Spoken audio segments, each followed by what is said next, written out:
Welcome to Narrow Gate Media Podcast. Again, this is our third week. We're rolling. We're veterans now into the podcast industry. Just kidding. We have talked Coast to coast. Yeah, coast to coast. Around the world. Yeah, we're getting emails every day to come on different TV channels. We're really hitting it big.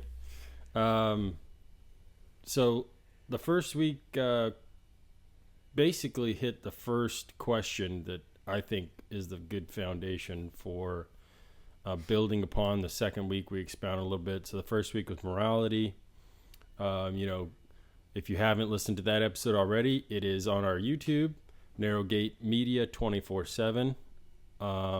Also, you can email questions or comments or maybe topics you want covered to narrowgatemedia247@gmail.com. We will dive into those and include those in our future podcasts.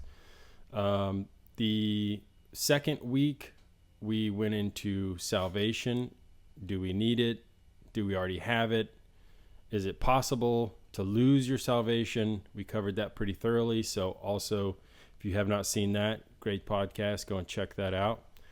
This week, we are going to dive into another one I think that is maybe more discussed or thrown around more than the first two, which is if God is all good and loving and knowing, why does he allow suffering in the world?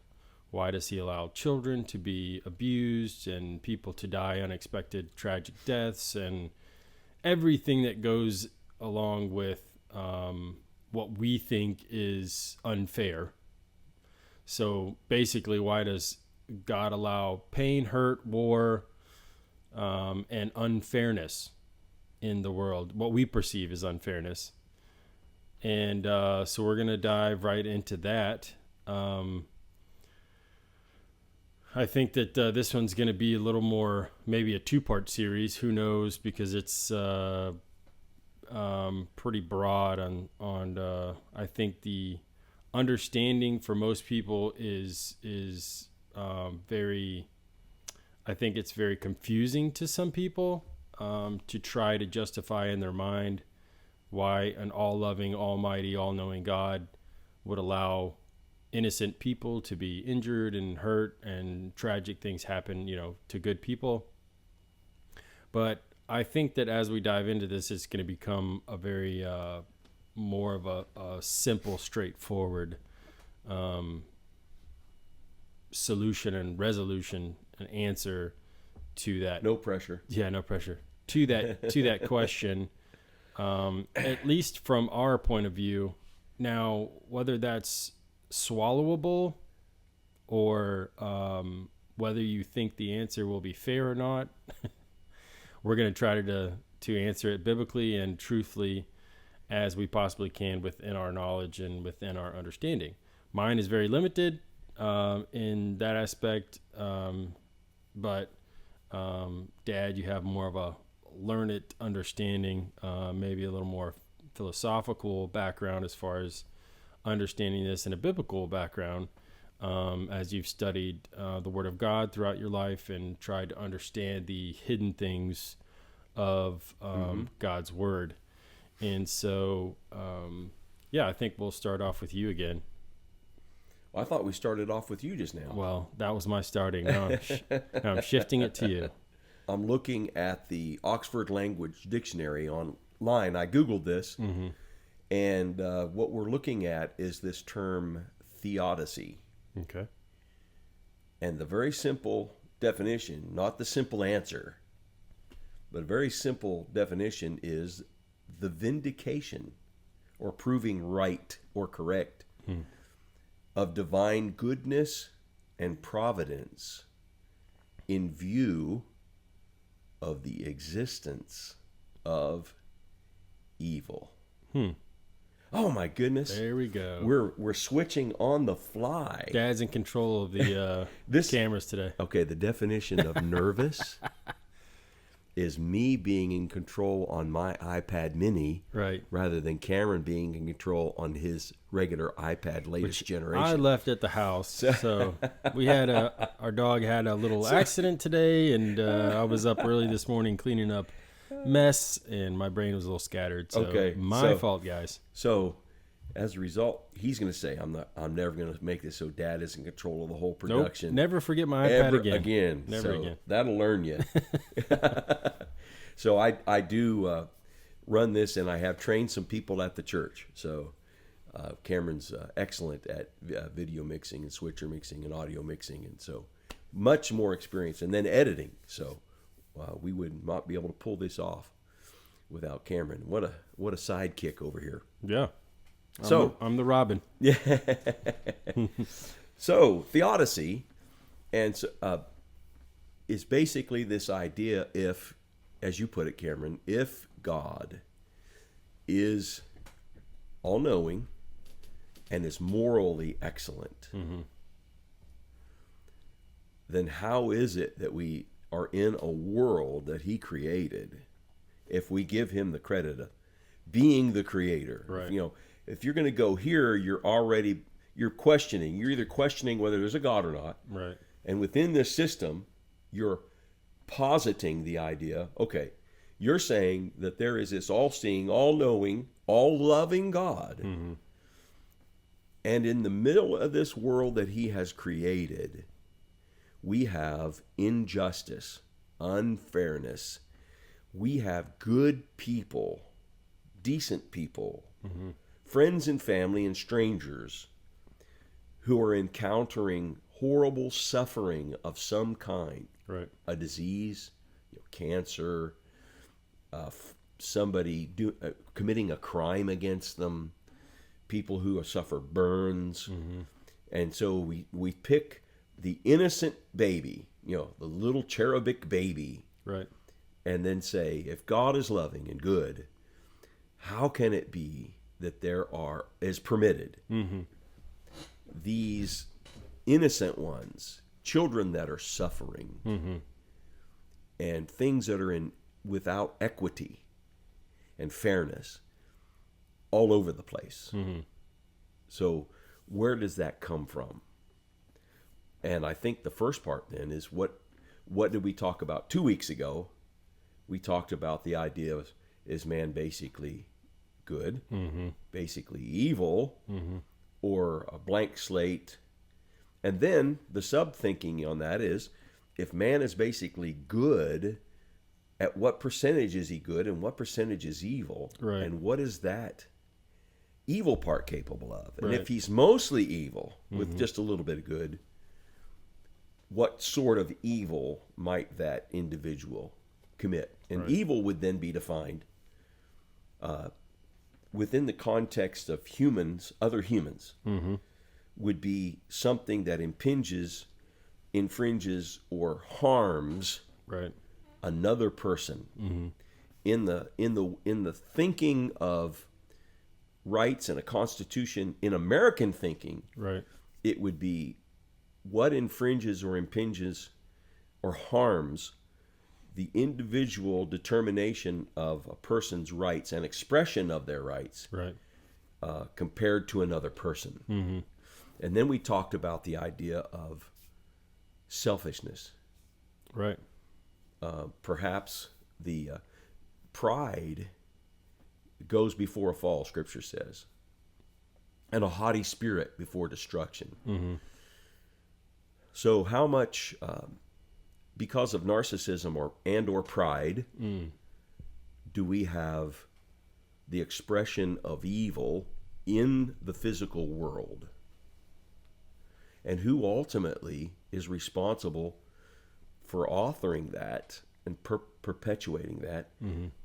And who is failing to do something about it that actually has responsibility and prerogative for doing something about it? Right. So you have the actions of people, and then you have the acquiescence of people. The actions of evil people, and then the acquiescence to those actions by people, that aren't particularly evil. But then you could argue all it takes for, here's a philosophical quote, all it takes for evil men to prosper is for good men to do nothing. Right.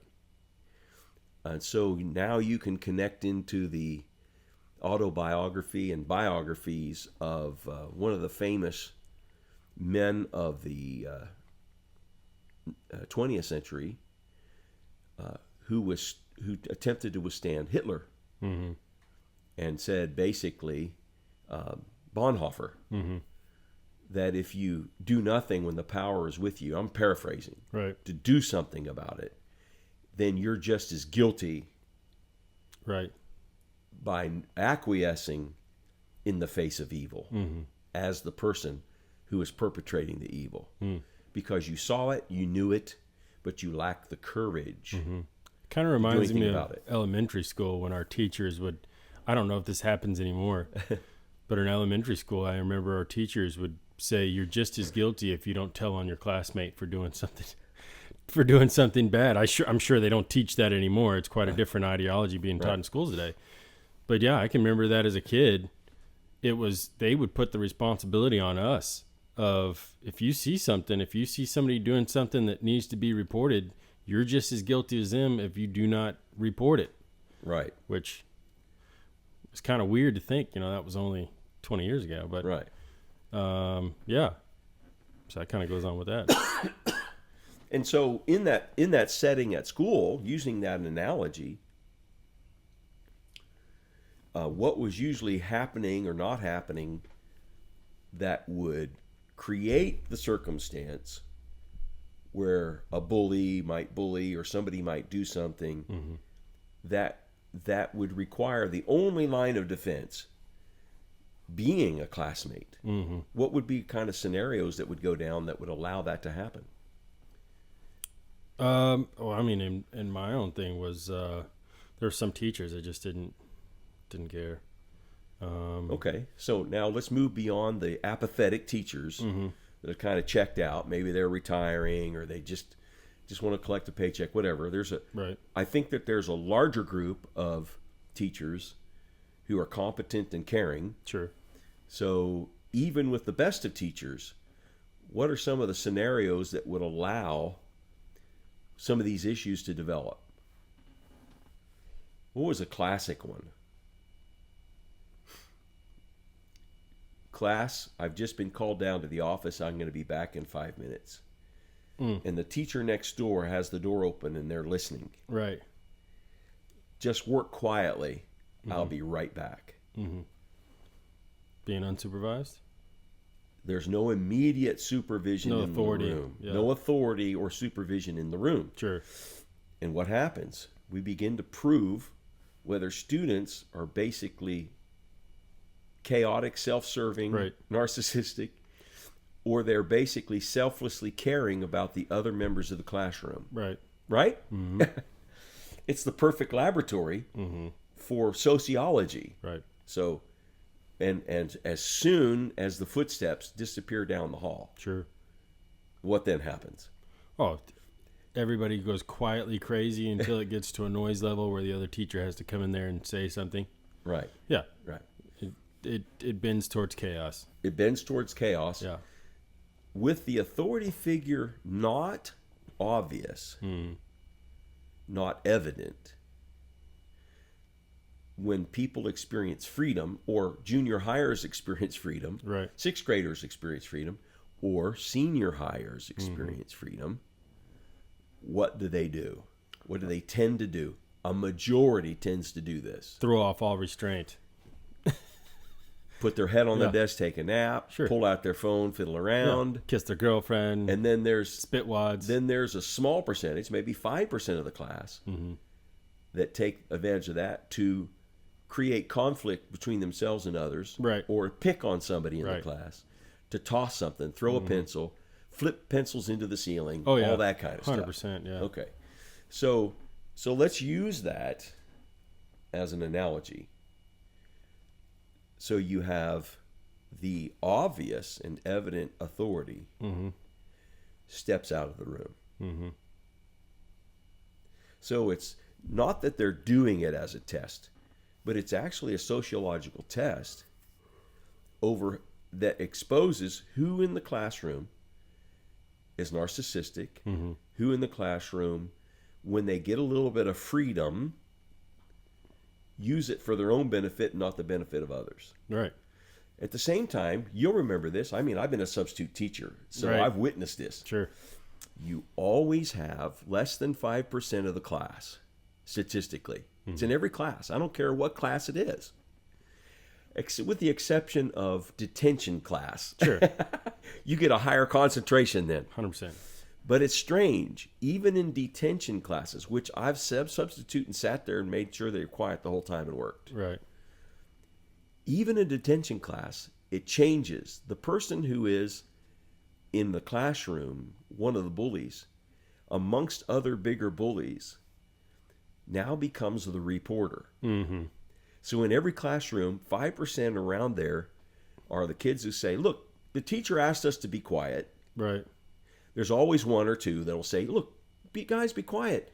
We have this opportunity to finish our homework. Right. And then I won't have to take homework home tonight. Mm-hmm. Wouldn't you rather not? And then there's a pushback. Mm-hmm. Oh, who do you think you are? Who died and left you, boss? Right. Okay. Most of the time from the kids who weren't going to do their homework anyway. So Right. it didn't really matter. This is playtime. Right. This is playtime. Right. And so, so what we're witnessing is the phenomenon of free will. Mm-hmm. That's what we're seeing at play. Is there's a scenario created, and every teacher cringes, every substitute cringes at this. I'm going to have to step out of the room. Mm-hmm. It's really not a good idea. Right. I have to do this. And the warning that the teacher next door is listening is really not a serious. Doesn't carry weight. Doesn't carry much weight. No. It doesn't work very well. Mm-mm. And so inevitably the teacher returns. When the teacher returns, he or she, there's feigned innocent ones. Mm-hmm. What? I've been at my desk the whole time. Right. And there's always 2 or 5 reporters, 2 or 5% saying quietly to the teacher, so-and-so and so-and-so and so-and-so was Right. hitting them, throwing pencils, doing this. They didn't do their work. They wouldn't let me do my work. Mm-hmm. They were calling me names, blah, blah, blah, blah, blah. Right. And so this is a picture of free will. Mm-hmm. What do people do when they're given free will? So ultimately, free will is a test, isn't it? Mm-hmm. Yeah, I mean, I think that goes also, it has different levels. So school is one example, but I think there's different levels with the ability of that authority to impose discipline on you, and the severity of that discipline, right? So Right.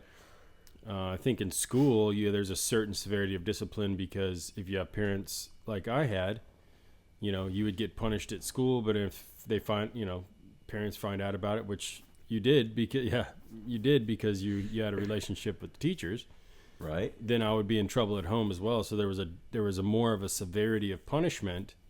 And a lot of the kids I went to school with, their parents either didn't care or they weren't around much to impose another level of severity on that. And so,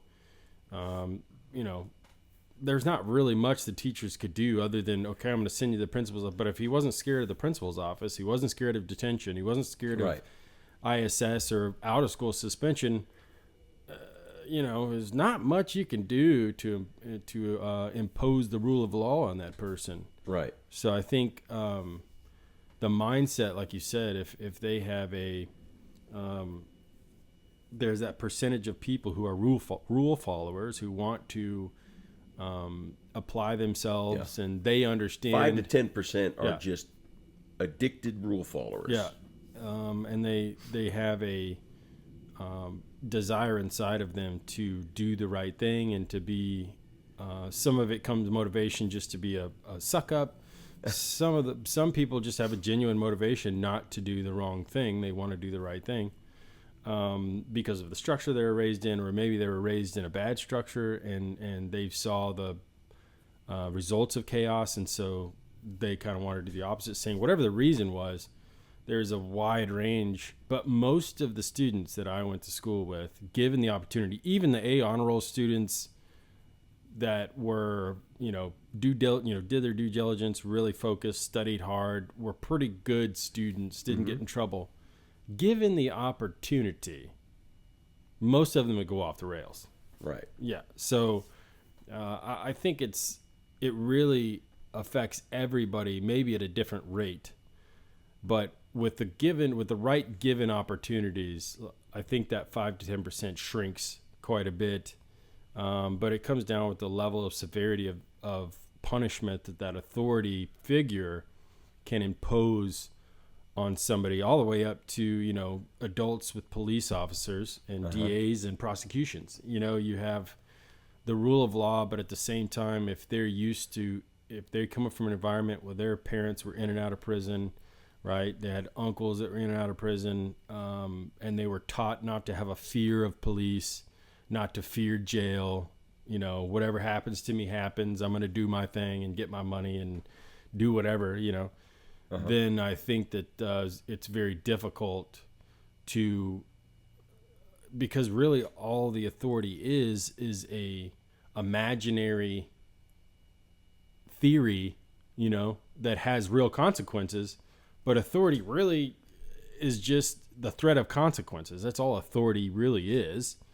It is a placement in leadership, but when it comes down to getting people to obey, it's the fear of consequences that authority brings. That's the least common denominator. Right. So I think that also, if you're operating off of fear, you're at letter A of the alphabet. I mean, you're at the most elemental principle of dealing with human will. Right.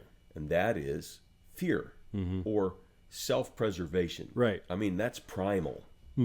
So when you're dealing with human motivation, you have base motivations. Right. And then you have noble motivations. And so cultures are measured by that, and people are measured by that. What's the person's motivation? And there's base motivations. I just want to have something to eat today. Right. I just want somebody to leave me alone. Yeah. I don't want to sit in ISS for 2 hours after school. And so it's the thing that they're trying to avoid. Right, right. So, what the scripture teaches about that is that the civil governance, the civil authority, it says in the book of Romans, is there to be a fear in the heart of the rule breaker. Right. And so we've seen this work out societally. If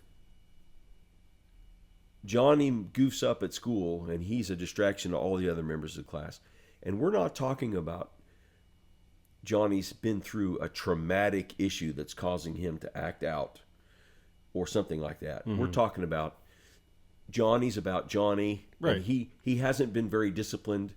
Maybe his parents haven't been present. Maybe he's an absent father. They haven't been consistent with any form of correction and discipline. And I'm not talking about punishment. I'm just talking about expectations and helping him to become a productive citizen. Right. Then we would call Johnny a miscreant. That Johnny has to at least be afraid. Right. Now, if Johnny acts up, a call is made, a text is sent, or a note is sent home, and the parent comes down and doesn't just get to the bottom of it and say, what exactly happened? I'd like to understand better, but comes in the door saying, you're an idiot, this school's a joke. Right. My Johnny would never do anything wrong. You are just being unfair to him. Right. You're biased against him, whatever. And I just know. So if you say anything more to Johnny and do anything more to Johnny, I'm going to be down here with a lawyer so fast your head will spin. Right. So now Johnny knows that no matter what, he's innocent. And so Katie bar the door. We're not dragging Katie into this, but we're going to use that expression. So now he's like, hey, I'm not afraid of the authority because my parents, my authority, has them cowed. Right. They're bowing down.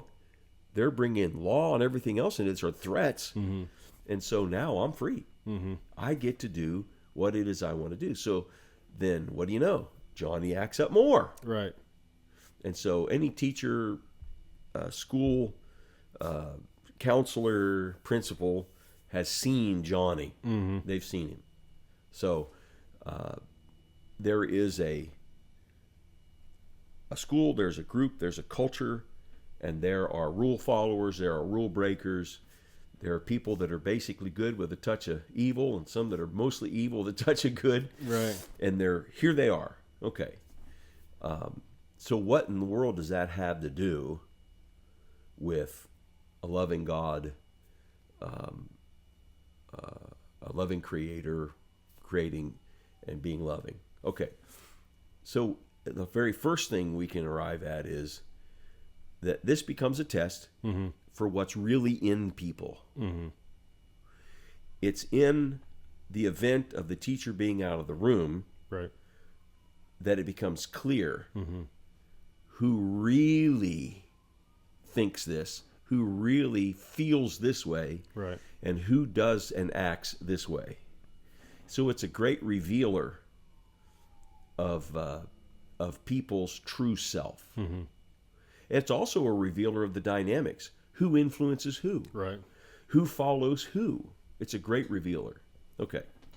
So, another concept here is this idea of, we're getting closer to this, by the way, with AI. That's a whole nother series, another time, but something called an automaton. Mm-hmm.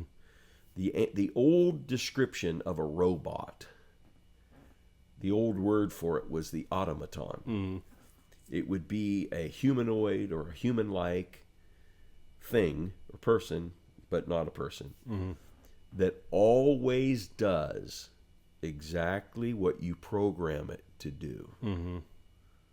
Like a Roomba. Mm-hmm. Certain time of the day, leaves its charging station, Right. runs through the house. After so many hours, makes its way back to the base. Almost mystical how it does it, but it's all programming. Right. When you get back home from work, it's back on its charging station, and all the dust bunnies and everything are clean. Yeah. Some of them even mop. Yeah. It's So, incredible. so people will say this, I just love my Roomba. Yeah. But no one, I've never heard anybody say, you know what?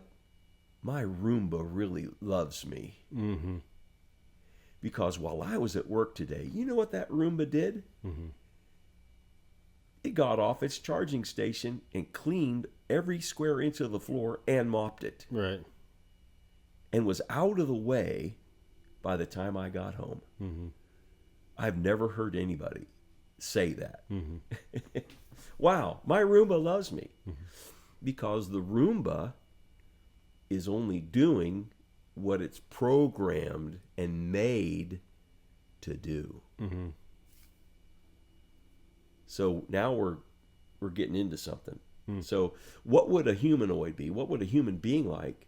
How would they act if they were an automaton? And especially, how would they act in regards to truth and righteousness? Mm-hmm. What would that look like? Well, they would only react in the way that they were programmed to react. And if they were programmed by a righteous creator, Mm-hmm. then they would only ever do what was within their program. Mm-hmm. Expound on that a little bit. Well, I was hoping you would. Yeah. So now we get into, and this is like Isaac Asimov and Arthur C. Clarke and any science fiction writing, and now Elon Musk, and there are Japanese engineers that are really amazing at this, Honda Corporation, Mm-hmm. and they are working on human cyborg relations, and our science fiction has gone out ahead of us Right. by decades, Mm-hmm. anticipating this, and said, what if we could design a humanoid? Mm-hmm. And so one of my favorite shows was Star Trek, and then later Star Trek: The Next Generation. And so along comes Spock. Was always the guy that wasn't very human. He was Vulcan, Right. and he just wasn't emotionally engaged. He was just a walking computer, Right. an amazingly brilliant mind, but he no people skills. Right. Later, that was replaced with Data, and Data is a cyborg. He's a humanoid robot, and weirdly enough, Data is desiring to be human. So he's constantly devising programs to emulate, Right. but he's always awkward Right. because there's a certain X factor there that you just can't get right.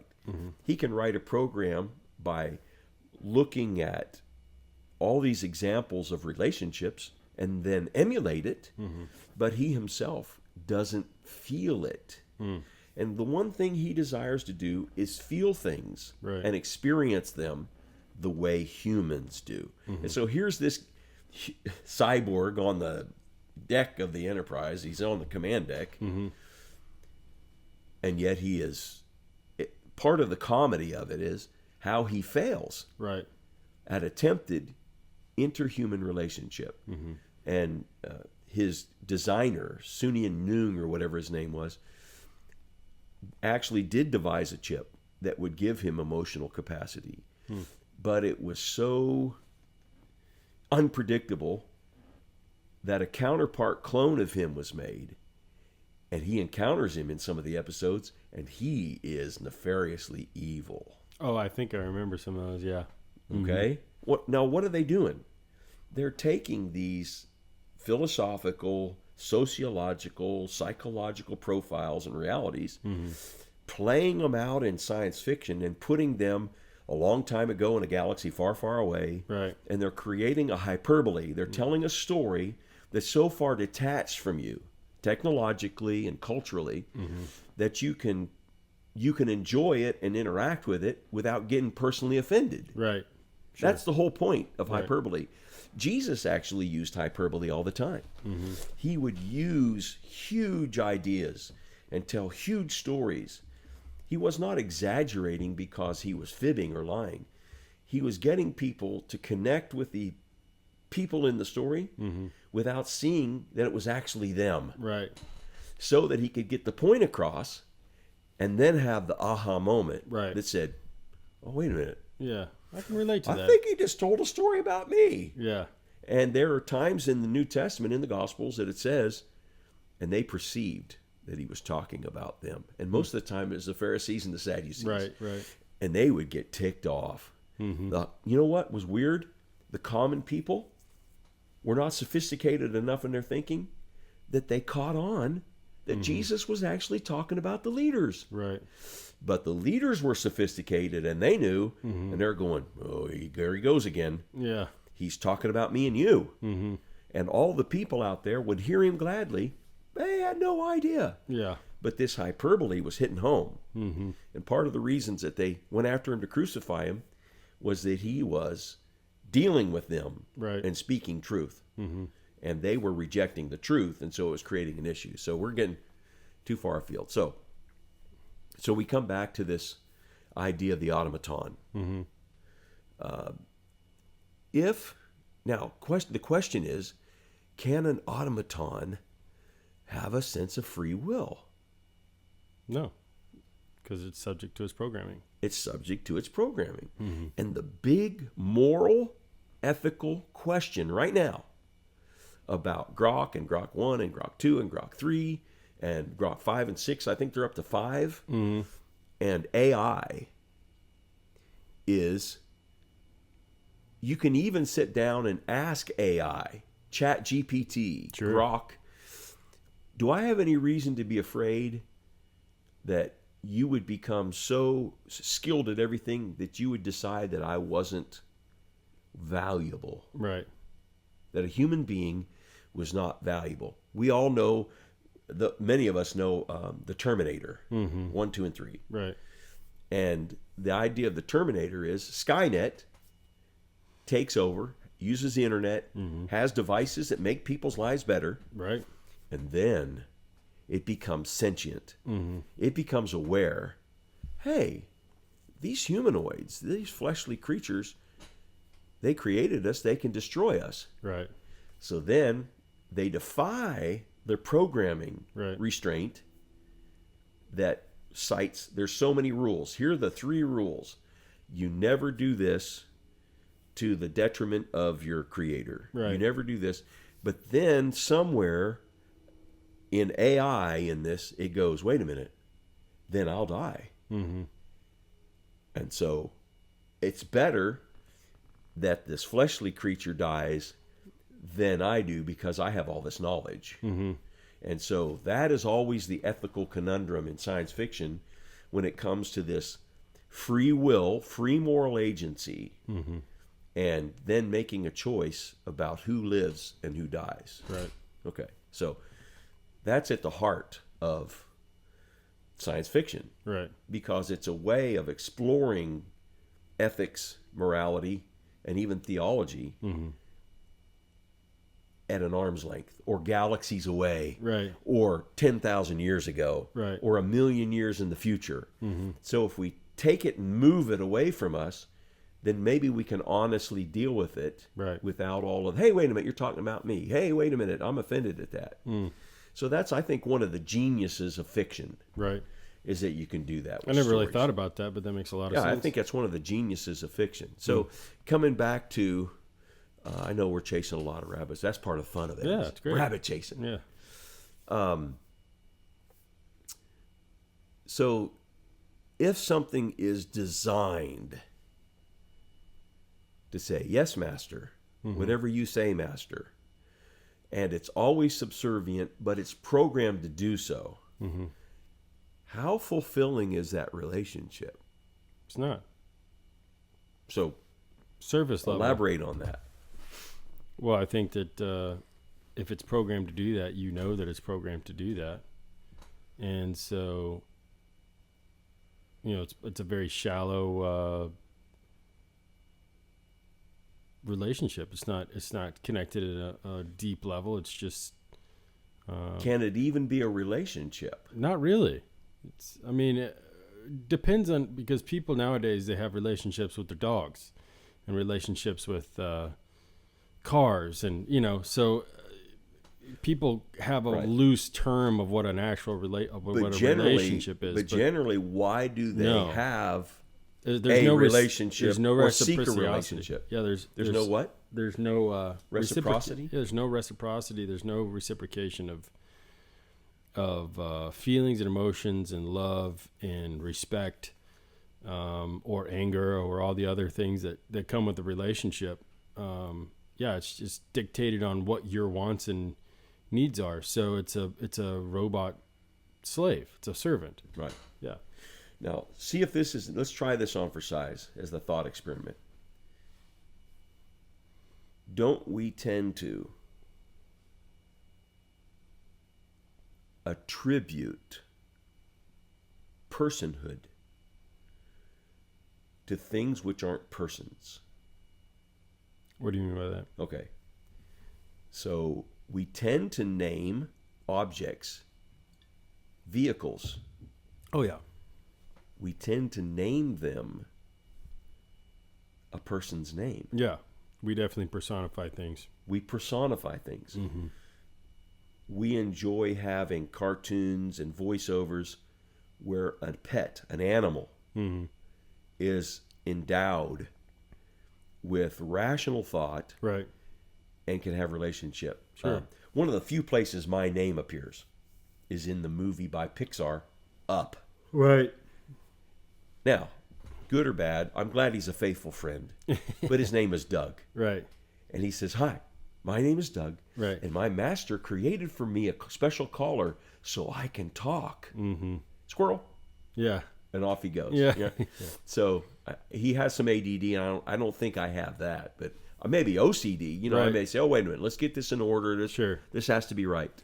So the few times my name shows up, that's how it shows up. I'm famous in the movie Up by Pixar. So, but human beings have a tendency to endow objects and animals Mm-hmm.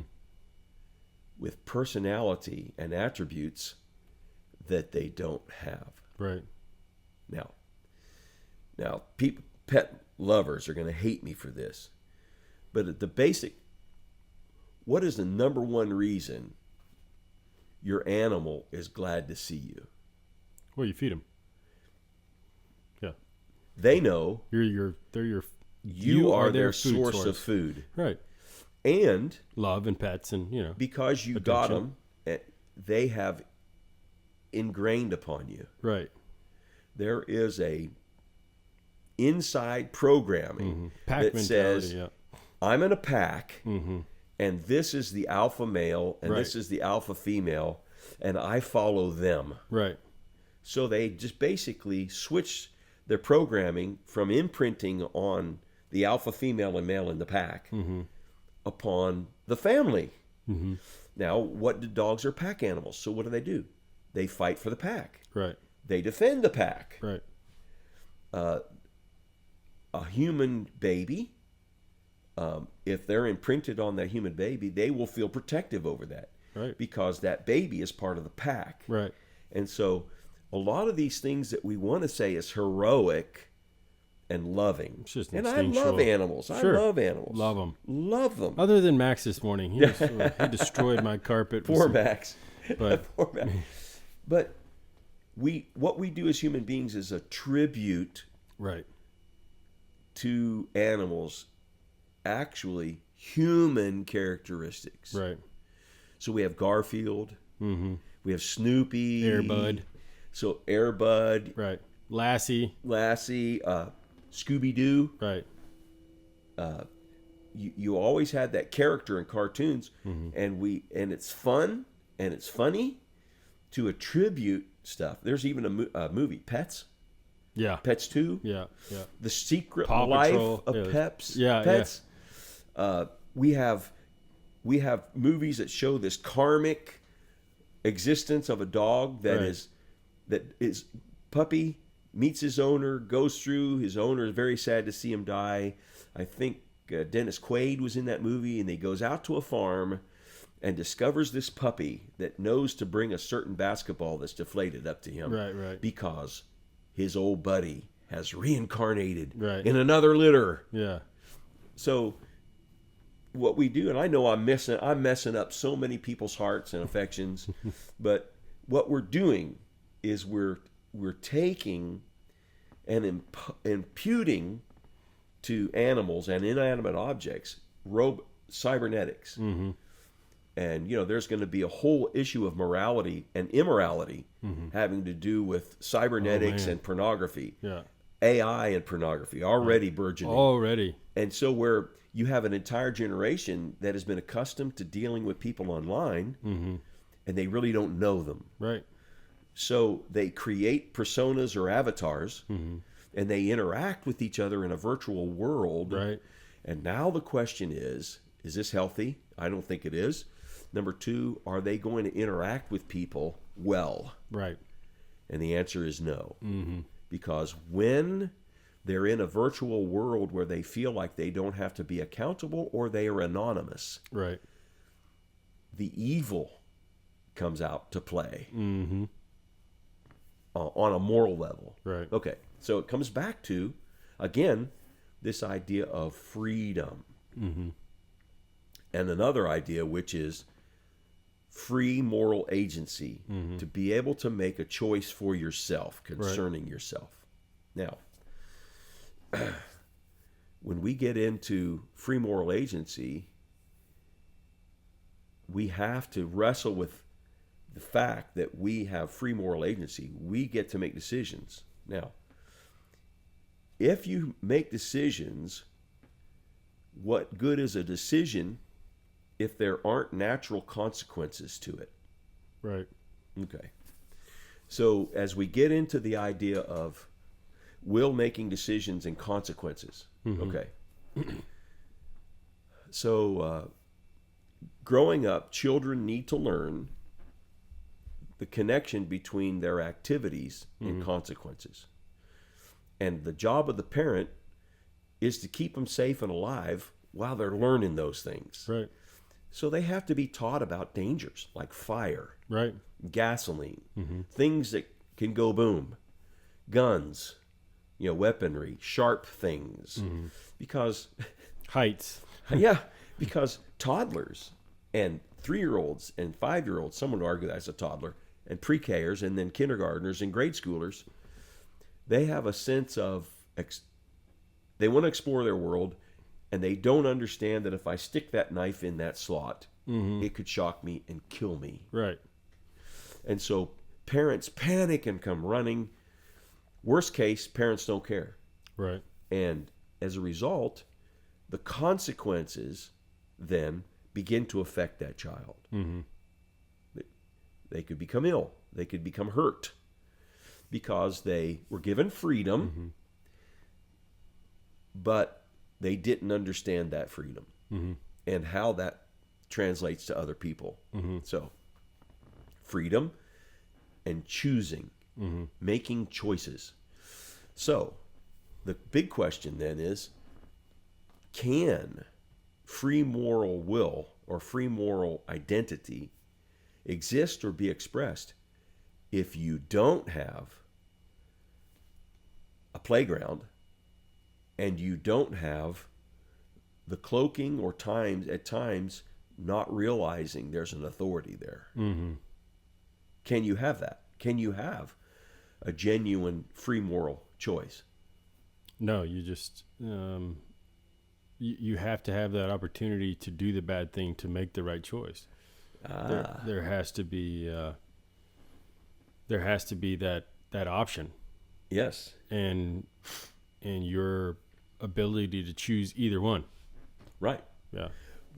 With the consequences Right. that come with it. Right. Well, let's put it this way. The consequences, that automatically sounds negative. Consequences aren't negative. We use that word to imply it's always negative. We either get a reward Right. or we get a correction. Right. Okay. So it's important that we have the stick and the carrot. So, hey, man, you did well. That's good. You didn't have to, but you shared that. Oh, that's wonderful. So we encourage that. Right. But we have to deal with those that don't share. Right. We have to correct that. So we have to always come back and say, no, look, there's a better way to do this. How do you feel when somebody has something and they won't give it to you? Well, I don't like that at all. Right. Well, every narcissist can answer that way, but every normal human being can answer that way. I feel like somebody doesn't care for me. I feel like somebody doesn't think about me. They don't think well of me, and that bothers me.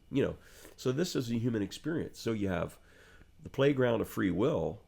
Okay, so when I discuss this issue with people, and one of the biggies of this theodicy, if God is so loving and so good, how come? So I said, okay, let me get this straight. In order for God to be God and to be good and to be all-knowing and be everywhere at the same time, then he must be the ever-interfering helicopter God. So then the follow-up question to this person when they asked me that, I said, have you ever seen a helicopter parent? So have you seen a helicopter parent? Oh, yeah. Describe them. Smothering and annoying and detrimental to the growth of that child. Big time. So Very they're detrimental. constantly interfering in a process, shortchanging a process. And what happens is that people become, we would say this, they become stunted in their development Right. as human beings. And sometimes even psychological tics and problems Sure. can come up as a result of that. Right. Okay. So most people would say that's not healthy. It's not healthy to be a helicopter parent. Right. So that every time they're going to suffer a negative consequence, we swoop in and we stop it from happening. Right. So what it seems like is that people have painted this into a corner that says, on the one hand, in order for God to be good and loving, and demonstrating his nature, he must always intervene in every circumstance and situation before it becomes a problem. Right. He's the preventer of all bad things. He is the preventer of all things that may not appear good or feel good, right, or be painful. And so, I mean, is it on the surface, is it a good thing for a baby that's learning to walk to fall down? I mean, yes, because I mean, and the short answer is you don't want them to fall down, right? Because you don't want to see them in pain. But at the same time, what's the baby's opinion on it? Well, yeah, he's going to cry and whine. He's crying and whining. Yeah. He's displeased with this. Right. Okay. Yeah. So he doesn't like it. No. Or she doesn't like it. But the ultimate is you learn through mistakes. You learn through pain a lot of the times. And if you're constantly swooping in and saving them from consequences or from pain, then those skills aren't learned as quickly or sharpened as fast. Or fastly. I don't think fastly is the word. Fastly. Yeah. But I think I'm not saying, don't put any, soft edges on coffee tables and, just let them smash their head. Of course not. Right. But there's certain things that you need to really think about as a parent and go, okay, if I put him in this safe playpen area, every time he takes a tumble and is crying when I know he didn't smack his head or he didn't, hurt himself, he's just upset right now, to leave him alone and let him work through those emotions and then get back up and keep going, and don't run in there and swaddle him and it's okay, and and try to take that pain away or shorten that discomfort. Right. Resilience right. is produced. And so parenting in that sense, or good parenting, would be to allow these free moral beings to have freedom, right, to a certain extent, right, and only intervene when things are getting out of hand. Correct. Okay. Yeah.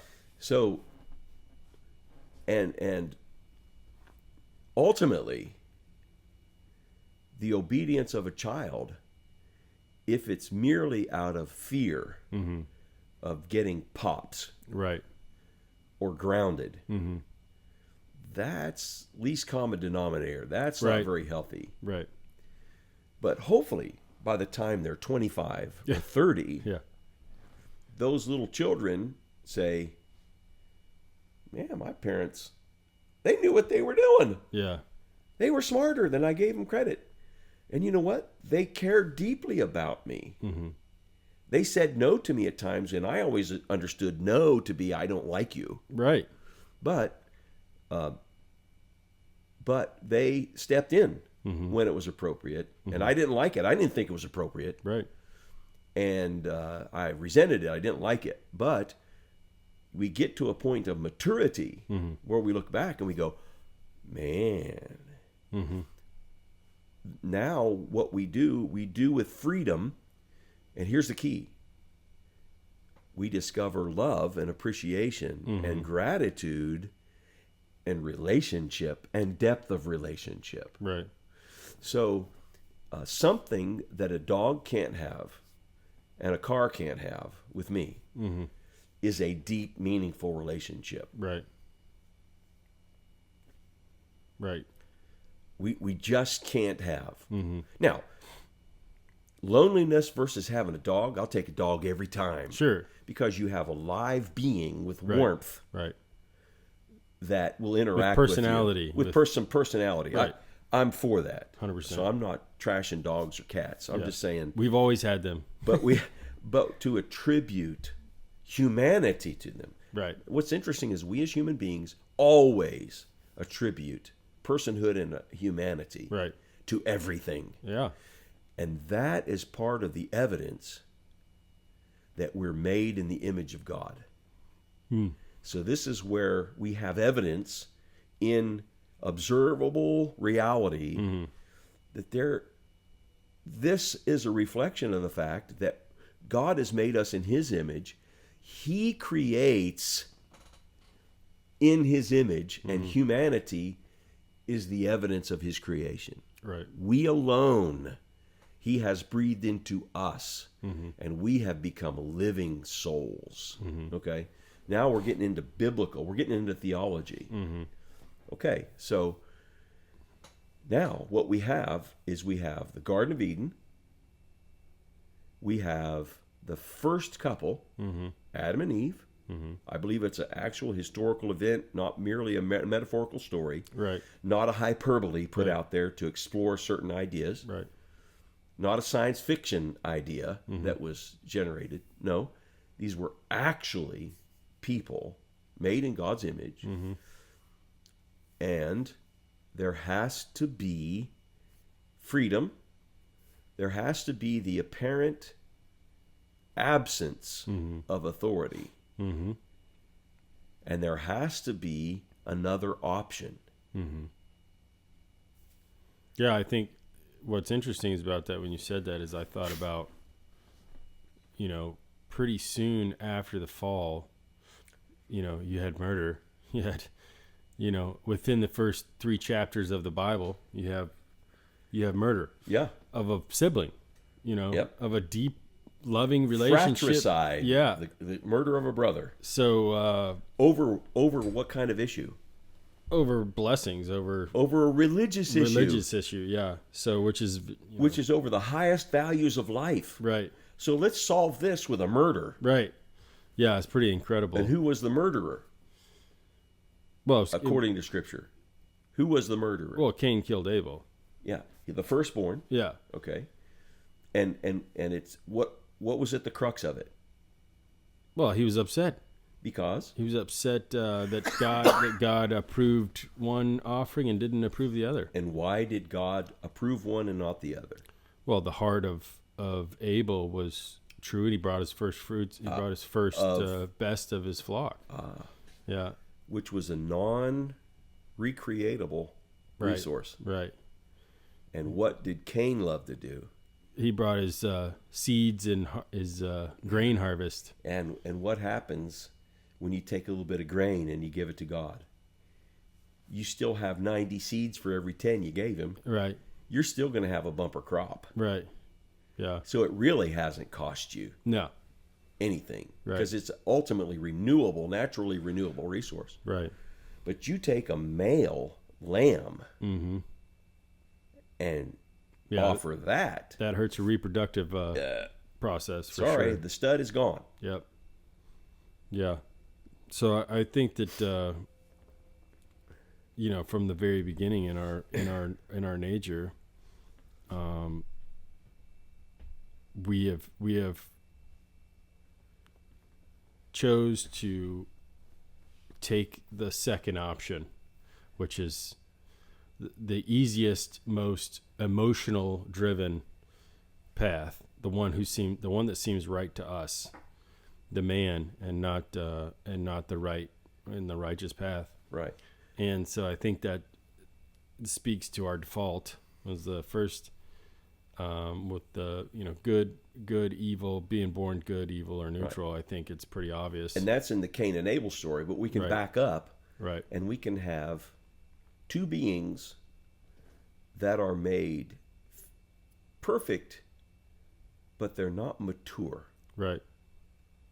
Adam and Eve are perfect and they're very good, Mm-hmm. meaning the engineering on it's flawless. Mm-hmm. Everything's working. All systems are working. No blemishes, no faults. And God has created them in his image. Mm-hmm. And yet, there needs to be a test. Mm-hmm. There must be a test. Yeah. Because if they're made in God's image and God is love, Mm-hmm. then this test is going to reveal whether they are self-centered Mm-hmm. or they are God-centered. Mm-hmm. That's bottom line. That's the bottom line for the unseen realm of creation. We Right. would call them cherubim, seraphim, angels, so on and so forth. And the physical realm creation, Mm-hmm. the crowning touch of that being humanity, Right. man and female, male and female. And we see they're given a very simple directive. I got to go down to the office. I'm needed in the office. So y'all be quiet and do your work till I get back. Can you do that? Yes, ma'am. Yes, sir. And they leave the room. Okay. Now, has the person as the teacher caused the students to become evil? No. Or has the teacher simply allowed the circumstance in which we can see Yeah. what's really in the students? Yeah. I mean, Now, just- had they left forever? No. no. Have they left guns on all the desks? No. No. They simply left the room and informed the teacher next door. Right. Here's a test. So we see in the garden, God brings all the animals to Adam. He names them. Mm-hmm. He brings woman to Adam. Mm-hmm. He names her. Mm-hmm. She's the mother of all living. And then he says, of all of these trees in the garden, you can freely eat. Right. Eat anything you want, Mm-hmm. but not that one. Mm-hmm. Now, was that because God created an evil tree? No. No. It's because all of the trees were good. Right. He called everything good. Mm-hmm. He said, it's very good. Mm-hmm. He had created the tree of the knowledge of good and evil. Right. So it's not intrinsically evil. Right. What is the problem with evil is when a being chooses their own wisdom and their own way Right.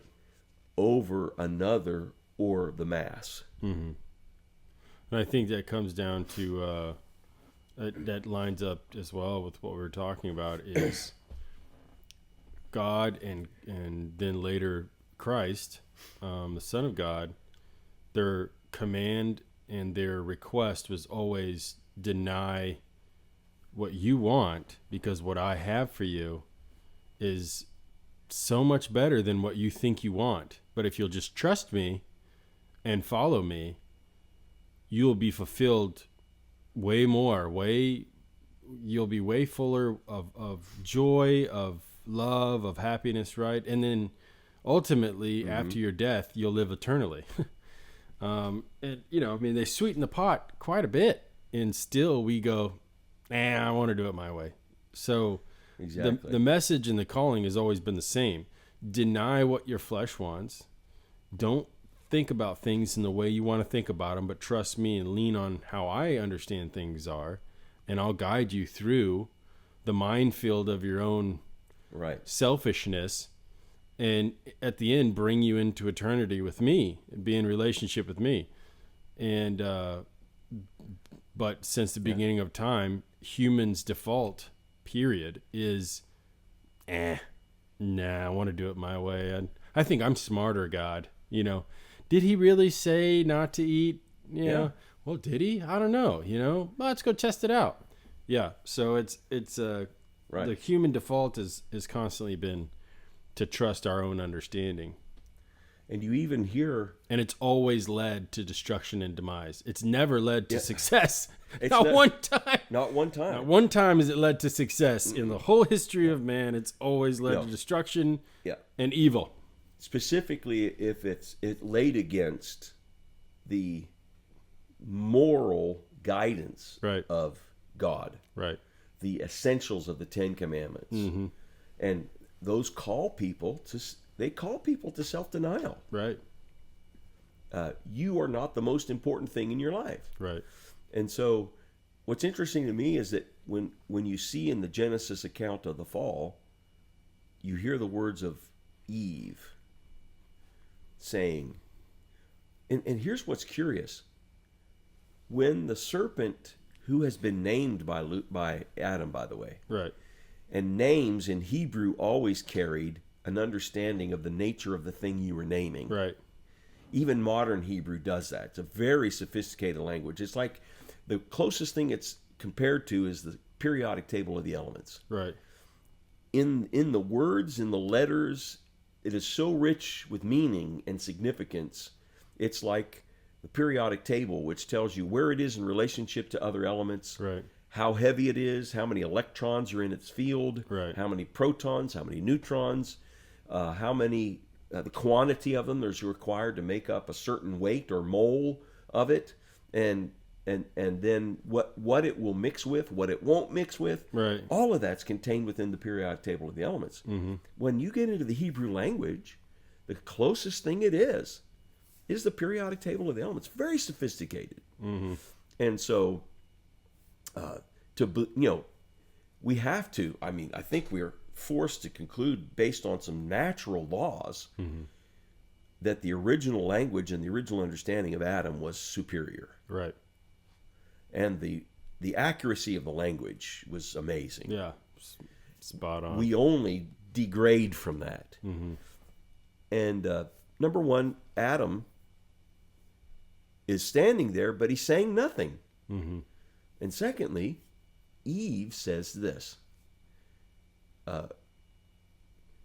neither should we touch it, lest we die. Mm-hmm. Now, if you look back in the original command, there is no language in the book of Genesis that says that God said, Don't touch and it. don't even touch it. Right. Do, do, do, do. Yeah. Or don't touch this. Anyway, he didn't do that. So, we have Eve throwing something in. Right. It's not even there. Mm-hmm. Oh, neither should we touch it lest we die.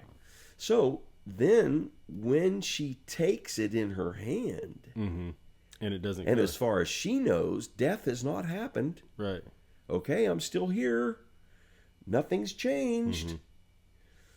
Mm-hmm. I'm sure the appearance of the fruit was And it tells spectacular. us it was good for food. Yeah. Probably smelled wonderful. So we want it. We want that fruit, whatever it was. We don't know what it was. Right. Whatever that fruit was, we want it to be black Right. and smell horrible. Maggots all over it. Ooh, oh, and everything about it says caution, Yeah. evil, Yeah. evil. No, the fruit was good, Right.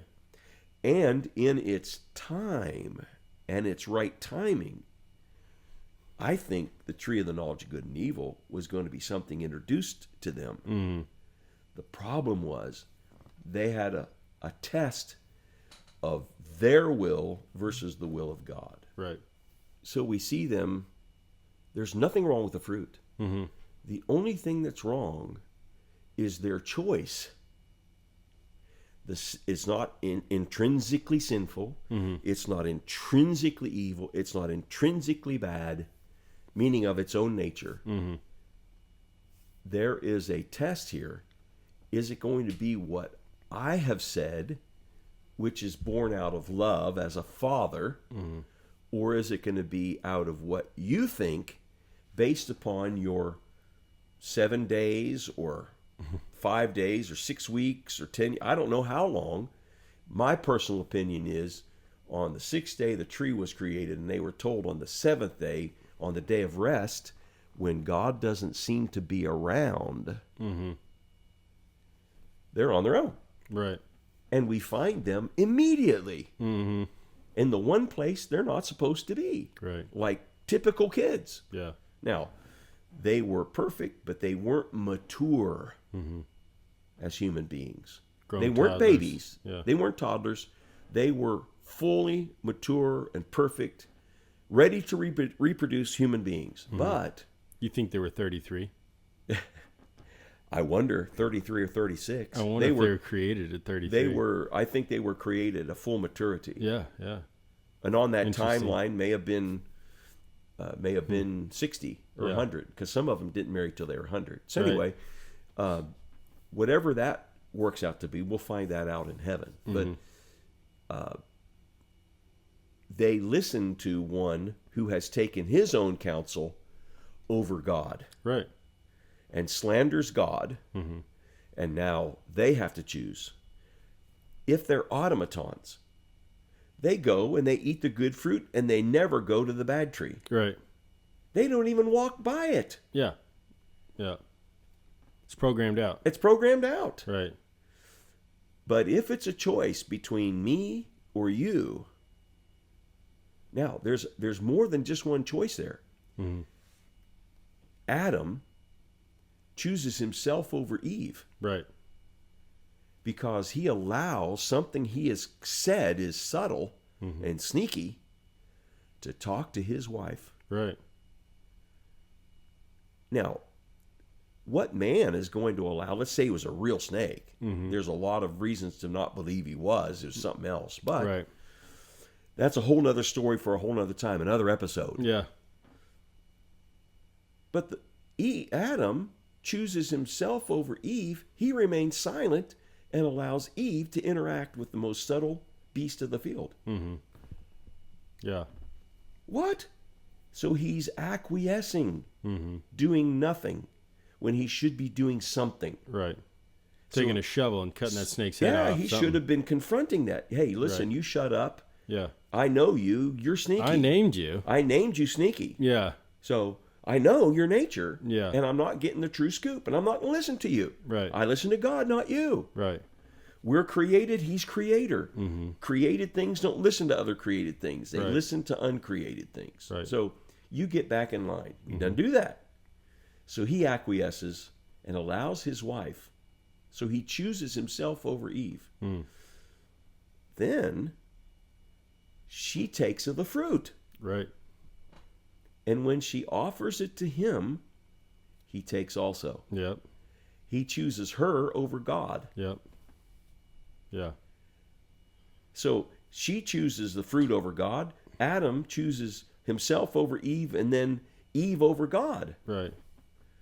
And then the whole thing flies apart. Yeah. Why? Because a loving God, in order to create a free moral agent being, Mm-hmm. the risk always is disobedience and the consequences Right. of that disobedience. Mm-hmm. It must be so. Must be so. But if God is loving, then he has a remedy Mm-hmm. for the most important part of humanity.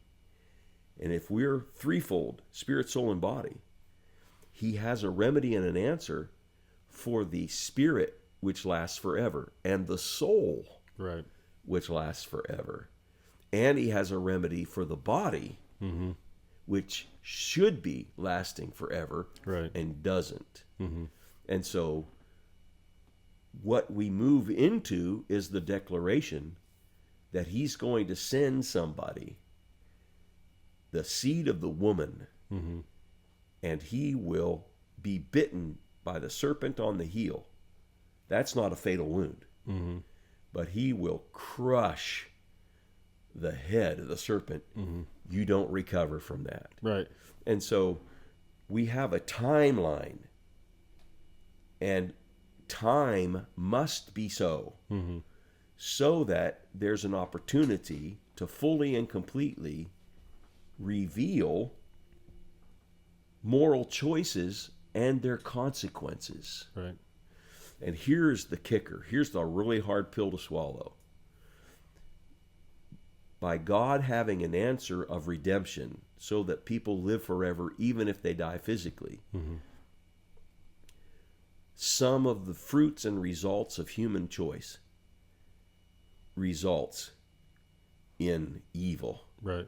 because human beings are either mostly evil with a little good Right. or mostly good with a little bit of evil, but they're selfish Right. and they're ignorant and they make dumb mistakes Right. and they make selfish mistakes Mm-hmm. and they repeat those mistakes. As I think Einstein said, the definition of insanity is doing the same thing over and over and over and looking for different consequences to it. Right. So in order for God to reveal himself on the timeline to people, Mm-hmm. there has to be freedom there has to be moral choices, Mm-hmm. and there has to be consequences and rewards Right. for those. Right. And because we're living in this fallen world, very often unfair and horrible things happen Mm-hmm. because human beings have been given, get this, total authority Mm. and total responsibility of the physical world. Right. So it's been delegated to them. In Scripture, we often quote this in a different context, but Scripture teaches that the gifts and the callings of God are without repentance. Mm. He doesn't take them back. Right. So if God has put humanity, according to the first couple chapters of Genesis, in the physical realm and in charge of it, Mm-hmm. then humanity is either evil or good, and only humanity fails or succeeds Right. when it comes to connecting with God Right. and reflecting His nature Mm-hmm. and accepting that nature. Right. And as long as that is going on, you have a good and all-knowing God who has designed and built a physical realm Mm-hmm. and placed humanity in charge. Right.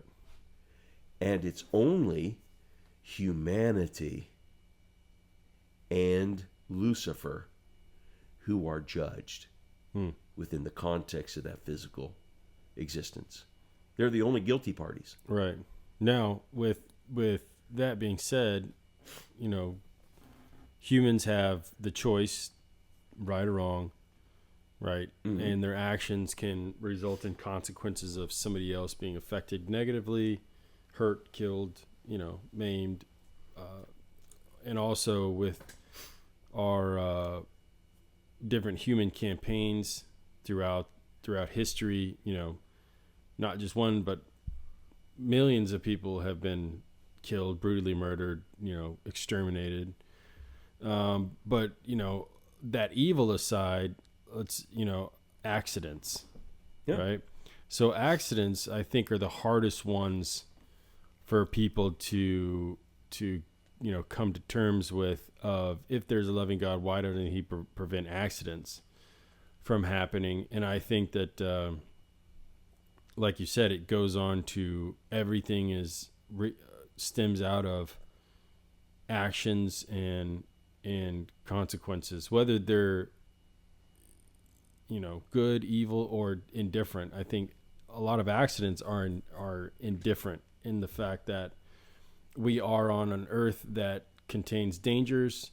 There is inherent things that come about when we invent cars to go faster, when we invent motorcycles that go 200 miles an hour, Yes. when we invent and humans with sometimes the best intentions create medicines and procedures and right. Mm-hmm. And there's things that come about, deaths that come about, injuries that come about as a accidental injury or accidental death. But ultimately it boils, obviously we can't all just go live in caves and nobody will ever die again. People would still die because Right. there's a disease or a bacteria that's in one of the caves, and right. So there's you never know. There's all these things, forest fires happen and people could burn to death, right? So I think there's an inherent danger that we live in every day, just being on the earth, just being human. We are in this, and now obviously most humans, like we said earlier, we're survivalists, right? We like to self-preserve. That's in our nature as well, is to survive, right? Yep. Survive, self-preservation. Right. That's why you have all these stories of people going shipwrecked and being found 3 months later, or, a year later or whatever, still surviving because they ate one of the crew members and they've been living off coconuts for, because that desire to survive and that desire to live is embedded within us, which I think is necessary for progression in society, Self-awareness humanity. and self-preservation is Right. it needs to be intrinsic to Needs the to be idea of being self. Right. So You are an individual, not just part of a clan. right, Therefore, you have a sense of self-expression right, and responsibility, self-declaration, and self-responsibility. right, self-responsibility. Yeah. So I think that with all that being said, Now, let me just insert here. Most of the problems lie in the area that everybody wants to be self-expressive, but they want the group to bear the responsibility. So Right. they want the group to be responsible for anything negative or other, but they themselves want to take the credit or enjoy the benefit the fruits. of the self-expression. Right, right. So I think that people have this skewed view of what's fair or equal, right? Because I have a firm belief that nothing is fair. It's very, very. You could search for a long, long time. If you really want to be honest with yourself, you could search for a long time. There's not very many things that are fair in this world. There's Right. just not. Right. There's just not. I don't care if you're looking at Solomon school observed that. right. It's just And not equitable. It's just not. It just doesn't come out It even. just doesn't come out equally. So, I think this whole movement for equality and it's just absolutely just Actually, equity. It's called. equity, Yeah. right? Is absolutely Equal outcomes. right? Equal outcomes for everybody is absolutely mindless and absurd because it's just impossible. It's an impossible target. Which maybe they're designing it that way, right? So they can just dump a bunch of money and they'll never get to the end. But I think that it's just impossible. It cannot happen, will not happen until we're in heaven and we're perfect. And I believe that we'll be equal under, Christ has made us equal in eternity. Right. It's just not going to happen. So I think people have this argument within them that goes, well, it's not fair that that this happens or that there's accidents or that kids die at a young age. Well, yeah, I agree with you. It's not fair. You're correct. You're 100% correct. Right. Which along the lines of nothing in life is fair. It's not fair for a woman to be able to go into an abortion clinic and just because she thinks she's not going to be able to provide or whatever her case might be, or she just doesn't want to be a mom right now. I don't think it's fair that she gets to go in there and murder that child. I think it's absolutely absurd. I don't understand why there's places where it happens, right? I don't get it. That's totally unfair. Right. But Especially when at the same time there's women who are having problems conceiving. Correct. Or would gladly take that child and adopt that child. right, 100%. But the cost has been driven up. So very often And people that's not who fair, are willing and able can't get their foot in the door to Right. make the difference. Right. That's not fair. That's not fair. So again, adding to my point, life is just not fair. And that has nothing to do with God being loving and God being sovereign and God being just. It has everything to do with humans and this earth is corrupted. We are corrupted. And there's everything we touch, everything we build, everything we construct, every government, every business, every curriculum, every system, everything a human touches from beginning of time until Jesus comes back will have cracks in its foundation that will only maximize and get bigger as it grows and gets bigger. It just will, period. And when people come to that, I think if people could start from the realization of life's not fair, everything we touch turns to crap. It just happens, right? You cannot escape it. It doesn't matter. You can choose to be oblivious and you can choose to be ignorant and live in that blissful world of life's not fair and I'm just going to try to strive to make everything. You can try to do that. But you're going to be miserable. And honestly, you're just stupid. You're just dumb. You're chasing something that can never be achieved. It never will be achieved. And honestly, in that pursuit, Solomon would label it a meaningless chasing after the wind. meaningless chasing after the wind. And most of the time in that pursuit, you're going to make it more unfair for other people. You're just going to. So stop it, Okay.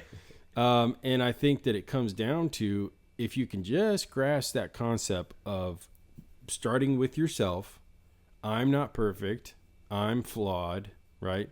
I do need salvation. I do need a God.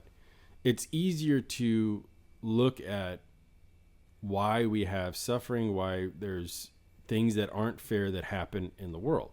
Right. And so I think it's very tough, because a lot of people who are asking this question that I've seen online and, different various places, mostly online, when they're asking this question, it's always as a rebuttal to Christian faith or to Right. somebody who is trying to spread the gospel. It's a classic atheist Right. and agnostic response. Right. Basically, if you could solve the issue of theodicy, would I become a believer? Right.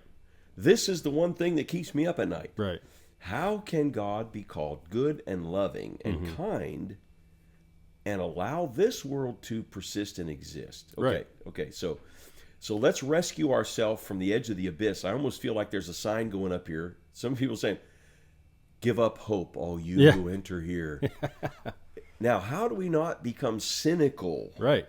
and pessimistic? Right. Okay. Or dystopian. Right. Because there are people who get into that mindset. Well, there's no use. Okay. More people nowadays Right. than ever. So we have to balance this out and say, this is an awful, dark, macabre, sinister, hopeless, despair-filled Right. situation. Hearing from Solomon in the book of Ecclesiastes, he says this phrase over and over, Right. as a meaningless chasing after the wind. Right. How does Solomon not conclude then, being a cynic and an atheist, agnostic, God hater? How does he factor it all back in? Well, he says basically it's not fair. This is the theme of the book of Ecclesiastes. Actually, we're really taking that on today Right. without stating it.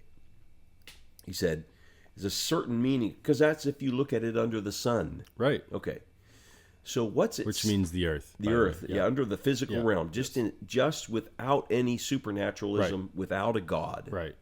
So as an atheist, Solomon tried his hand at atheism. Yeah. He lived his life that way Yeah. for a while. He said, I left nothing out of my grasp. Okay, so we can understand that it takes you to cynicism. You can detect that in Solomon in the book of Ecclesiastes. Yeah. Okay, so how do we factor back in some light and some hope and this idea? And that is, God is, first of all, revealing the wickedness of humanity and the fact that humanity left to its own will not save itself and Right. will not rescue itself. It will implode. It will implode and die at its own hand. Right. Okay. So what has he done? He's dealt with our physical nature and limited it by death. But he has offered the first step of salvation, which is to our spirit and our soul, which are our eternal nature. Right. And then promises at the end a physical resurrection of our physical body. When Adam and Eve sinned, the soul that sins, it shall die. It was a psychological death that occurred within their nature, Right. but was undetectable at first in their physical body. When we come and place our faith in Christ, we are transformed in our spirit, and then our soul is opened up, our mind, our will, and our emotions, our psychology, our personality, to being rescued, transformed, and changed and remade. Right. Ultimately, it's going to be our physical body. Right. So it happened inside first and later resulted in him dying. It happens inside first and results later in us living forever in a physical state. Okay, so we're in a time when our compatriots downstairs, our dogs are barking, but hopefully that's not too distracting too long. And he is offering in this mix of people coming to crisis and realizing they don't have the solution, and that he has stepped into this world and taken on the unfairness. Who died by unfairness? Jesus did. He was hung on a cross as a con artist, a thief, a liar, and somebody who had violated the law of God. But when God raised him from the dead, it was a declaration, he's done nothing wrong. And even Pilate said, I can't find any fault in him. Right. What do you want him dead for? He hadn't done anything wrong. And then washes his hands of it and still submits him to the scourging and then the Roman crucifixion. So both the Jew and the Gentile in agreement there, bound together in a new relationship because of their common enemy, Jesus of Nazareth. He suffers the worst indignity, and it was totally unfair. The bottom line is that, yeah, life is unfair, but here's the other side of that coin. Mercy is not fair. Right. And God has concluded everybody in disobedience so that he can have mercy on them all. And the one thing about mercy is you never can bring a lawsuit against it. Well, that's not right. He was merciful there, but not merciful over here. Oh, but that's mercy. Mercy has an overflowing of goodness, and you can't judge mercy. Right. It's beyond judgment. We have just a couple more minutes, and we'll hit our. It's 1:32 right now. 1 hour, 32 minutes. See, he's not in control. He doesn't have that little thing in front of him. Yeah. So anyway, we're about to wrap this up. So the bottom line is that mercy has to be revealed as the first fruit of God's love. And so we're in a scenario where God's love triumphs, God's mercy triumphs over judgment. The cry, okay, we want fairness. God's answer is, oh, you want fairness? Yeah. You sure you want fairness? Everybody ceases to exist. Right. Kind of like, what's that character in the movie who has all the jewels on his finger, and Thanos. That's it. You remember, Thanos is actually, that whole thing is the idea. There's so much pain in the world. What's weird is Thanos, who appears to be this huge megalomaniac monster, is driven by the fact that he has experienced pain. And he doesn't want as much suffering. So what does he do? What's his solution? I'm going to collect all of these power amulets. Then when I snap my finger, there's going to be a certain percentage of the universe all dies. Why? Because that will make it simpler, and that will be a solution for all the pain in the universe. They'll just cease to exist. Right. It's a painless ceasing to exist. And so, what is that? It's a science fiction idea that we've got to deal with all this pain. And so he wants to do that. So God doesn't snap his fingers and remove all the pain from the universe. Right. God allows it to persist and all these crises to exist so that he has a timeline upon which he can reveal his mercy. Because if he had justice, that's what Thanos wanted. Justice. To vindicate his pain. Justice. To cleanse and bring peace to his soul. Justice. Thanos was the ultimate justice warrior. Snap the fingers, everybody disappears, or a ton of people disappear. So, rather than that, God says, I'll lay all the iniquity and all the injustice and all the unfairness and all the pain and all the consequences on one man. Since sin entered by one man, the book of Romans said, righteousness will then enter by one man. Because only one's ever been righteous, and his name's Jesus of Nazareth, the Messiah of Israel, the Savior of the world. So, by having mercy on humanity, God put the iniquity and unfairness of humanity on him. And he bore it in his body to the cross. And God exhausted his justice on his Son so that we could come to know him and have a shot at eternal life, when otherwise all we should get is a snap of the fingers and a complete obliteration. The ending of our life. But see, God hasn't built automatons. Right. If God's the builder of automatons, then he can simply wipe out his creation and start over again. Right. Melt them down to goo and start over. Mm-hmm. But because he has made them in his image, they are eternal and intended to reflect his nature. And the only way we can truly reflect God's love is to be in an environment where there's a test Right.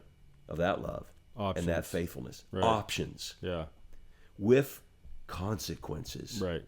And the great injustice, the great heartbreak is that little babies and young children suffer injustices because Right. human beings are corrupt and evil. Right. Systems are corrupt and evil. Intentions don't work out like they thought they Right. would. Right. Even good intentions Great intentions. turned out to be catastrophic consequences. You know, Right. we had possibly a mistake on the part of a helicopter pilot and training pilot, Right. which resulted in the death of 60-something people. Right. They were just going to go ice skate. Mm-hmm. Everybody, people fly, it's safe. Right. But when somebody is incomplete in their understanding or angry or rebellious or whatever their motivation, they make a decision. But everybody took the risk of getting on the plane Right. with Mr. Decision Maker, Right. Right. hoping that He would everything make the would right work out decision. well and make Right. the right decision. Right. But what happens when they don't? We take risks. Right. And life is filled with risks. Not only is it not fair, it's filled with risks. And there are health risks and accident risks Sure. that we take on every day. Yeah. And really, it's amazing with how fast we go down the highway and how much we fly that More we don't people have don't a die. million people dying a year Yeah. just in the state of Texas. Right. It's amazing. Yeah. So I look at the other side of that coin. Whoa, we don't have total devastation all the time. Right. We have more and more people dying less and less and not dying in painful ways and you know, living more healthy. So we're seeing that at the same time. So we have to have, it seems that God has to appear to leave the room and people have to be revealed for their nature Right. so that they can come to a place of humility and come into true relationship with God. Adam and Eve had to do it, Cain and Abel, on down the line, and it's still going on today. And it's because we're not automatons. Right. We're not constructed with no will. We are constructed in the image of God. And making our own decision is the most important moral thing we can do. And we have to answer for it, good or bad. Right. I think that also it You comes, can bring this in for a landing now. Yeah. Over to you. Over to you, Cameron. I think it also comes down to the environment in which people's thought processes have been not allowed to grasp reality and what's really going on. And so I think that there's a lot of younger people who have been gone to university and been that certain thinking has been hijacked into a life can be fair or should be fair. or should be fair, right? Which, yes, I mean, obviously we're supposed to strive for doing the right thing and things to be, as fair as we possibly can make them, but that there's this thinking that has been implanted in our youngest generation that things should be fair, 100% fair.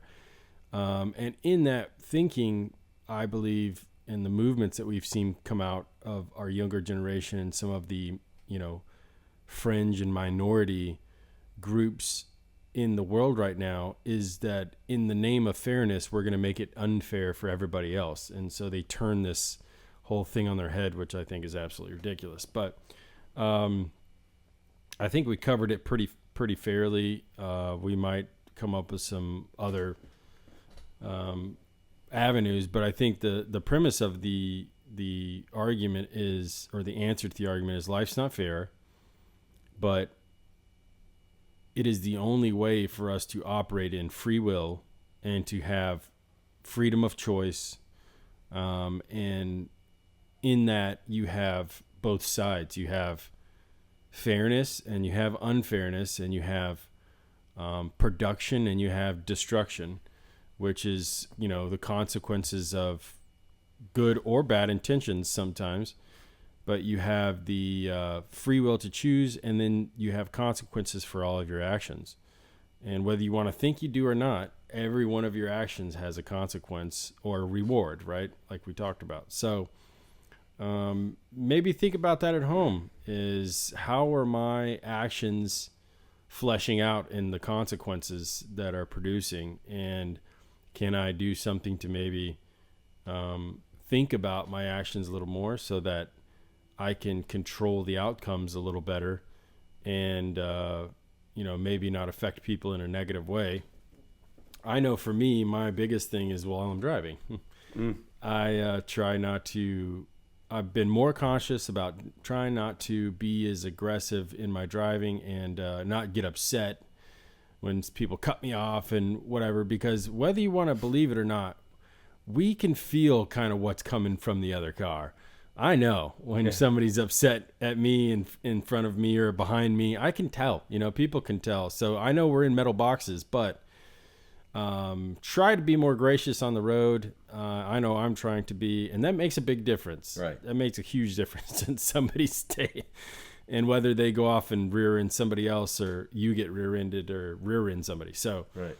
I think we can start there. We can start with the roads to be more courteous on the roads. So if you have any questions, comments, concerns, that you want any topics discussed on the next podcast, you can email us at narrowgatemedia247@gmail.com. Comment on this video on YouTube. Subscribe to the channel. That helps our channel out. We're like, me and Dad have said, we're not here to gain fame. We're not here to gain a following or whatever. Yeah. We just feel like that's something that's been laid on our heart to do, to share with you guys, but also to spend, really it's about spending time together, just mulling over and discussing things and get to the bottom of things. Maybe not the bottom, but somewhere closer to the bottom than maybe we were in kind of discussing these things and working them out within ourselves. So if you have any questions, email us. If you have any comments, please put them on the comment section. We'd love to get some feedback from you guys. And subscribe and like these videos. That'll let you know when another video comes out. But like we've said before, usually Fridays, we're going to pump videos out every Friday. We might dump it on YouTube on a Saturday, depending on how busy we are, but we're trying to record every Friday. So we will see you next week. Grace and peace.